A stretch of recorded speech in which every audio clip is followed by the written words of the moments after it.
Pemirsa Metro TV Lampung, pendidikan menjadi hal yang paling penting di masyarakat. Namun, saat pandemi saat ini, pendidikan menjadi terhambat karena harus melalui daring.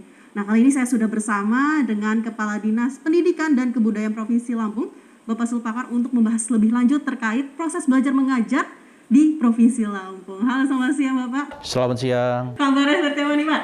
Alhamdulillah, walaupun dalam suasana COVID-19 kita sehat semua. Sehat semuanya ya Pak ya? Amin. Oke, luar biasa kabarnya Pak ya? Amin, amin, amin. Oke Bapak, ini kita membicarakan terkait pandemi COVID-19 nih Pak. Apalagi kita hubungkan dengan proses belajar mengajar Pak.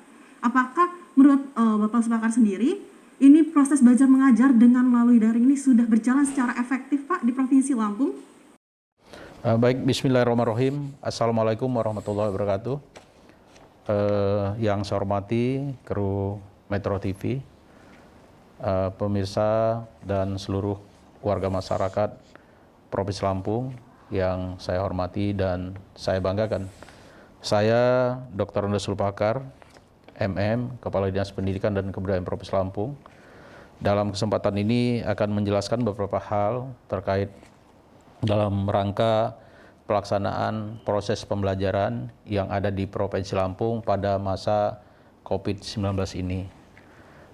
Perlu saya sampaikan bahwa Provinsi Lampung semenjak adanya pandemi COVID-19, kita melakukan pembelajaran jarak jauh, artinya melalui daring.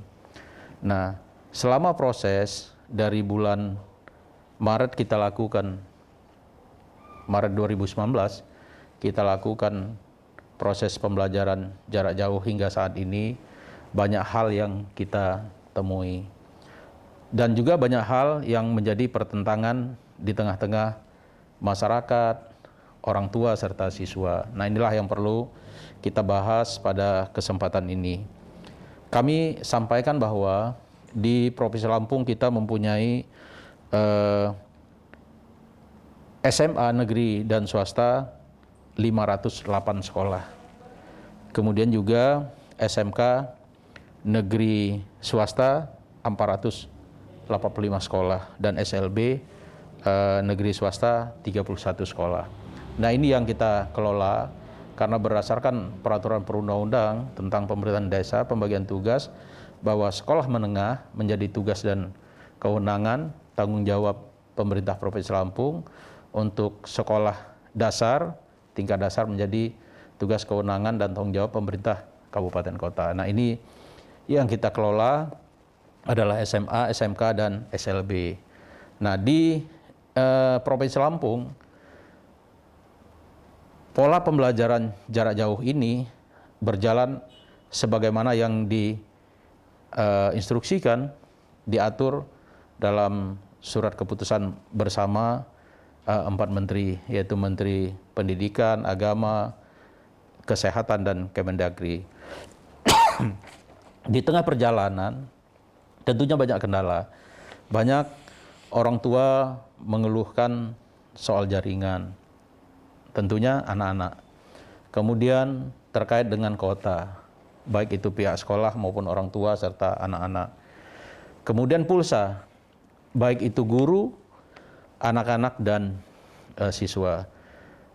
Berjalannya PJJ, semua ini hampir kita selesaikan, baik itu melalui pembiayaan yang dilakukan oleh Kementerian Pendidikan dan Kebudayaan Republik Indonesia maupun melalui anggaran APBD yang kita sediakan. Tetapi tidak semua masalah-masalah ini kita hadapi, terutama masalah jaringan. Karena letak geografis kita, terutama Provinsi Lampung terdiri dari 15 kabupaten kota.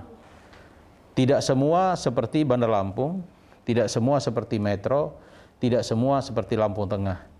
Tentunya banyak daerah-daerah yang jaringannya susah. Nah, inilah yang muncul kendala besar, masalah besar, sehingga muncul kesenjangan akibat jaringan ini, sehingga dalam konteks penuntasan pembelajaran ini tidak merata. Tentunya tidak merata penuntasan materi pembelajaran atau kurikulum katakanlah ini tidak merata, ini akan membawa dampak terhadap kualitas daripada anak-anak kita. Nah, inilah yang menjadi kendala besar kita. Artinya PJJ ataupun daring yang kita laksanakan dapat kita lakukan walaupun tidak maksimal, tetapi dampaknya itu sangat besar juga terhadap anak-anak kita. Berarti selain tadi kan Bapak sempat menyebutkan bahwa kualitas pastinya menurun seperti itu Pak. Terus potensi belajar siswa juga pencapaiannya juga menurun. Secara pasti. Lalu Pak, itu kan di daerah-daerah terpencil, tadi juga akses internet sulit. Apakah sudah ada sinergitas antara Dinas Pendidikan dengan pemerintah daerah, Pak Adis? Baik, kebersamaan kita, bersinergi kita melakukan pengelolaan pendidikan masa pandemi ini tentunya sudah bersama-sama. Apalagi kita masing-masing mempunyai satuan tugas. Yang tentunya satuan tugas tidak hanya membidangi kesehatan masyarakat, tetapi dampak daripada COVID secara menyeluruh. Karena kita ketahui bukan hanya kesehatan masyarakat, tetapi bidang ekonomi juga tidak terlepas dari bidang pendidikan. Ini pasti. Tetapi untuk diketahui, namanya jaringan atau akses internet yang kita alami sangat lemah, ini tidak serta-merta mudah untuk kita atasi.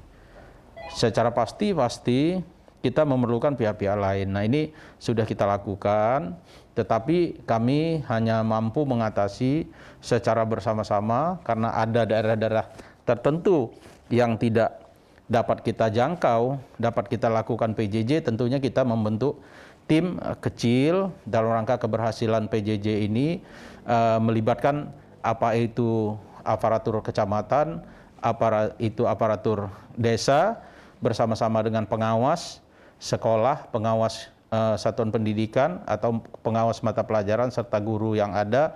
Kita mengunjungi daerah-daerah dan menentukan titik untuk melakukan proses pembelajaran dengan tetap menerapkan protokol kesehatan. Nah, ini tentunya tidak efektif juga. Namanya kita berkunjung, berbeda kita didatangi murid di sekolah. Berkunjung perlu jadwal, perlu kebersamaan, dan secara pasti karena banyaknya tempat, banyaknya luasnya wilayah yang harus kita atasi, secara pasti kita tidak secara rutinitas atau setiap hari untuk bisa melakukan itu. Ini harus kita akui. Oke, baik Pak Kadis, kita akan melanjutkan ini, jawaban ini di segmen berikutnya. Kita jeda dulu ya Pak ya? Iya. Oke, pemirsa Metro TV Lampung, setelah jeda pariwara berikut ini, kita akan melanjutkan pembahasan terkait pembelajaran di tengah pandemi COVID-19. Tetaplah bersama kami.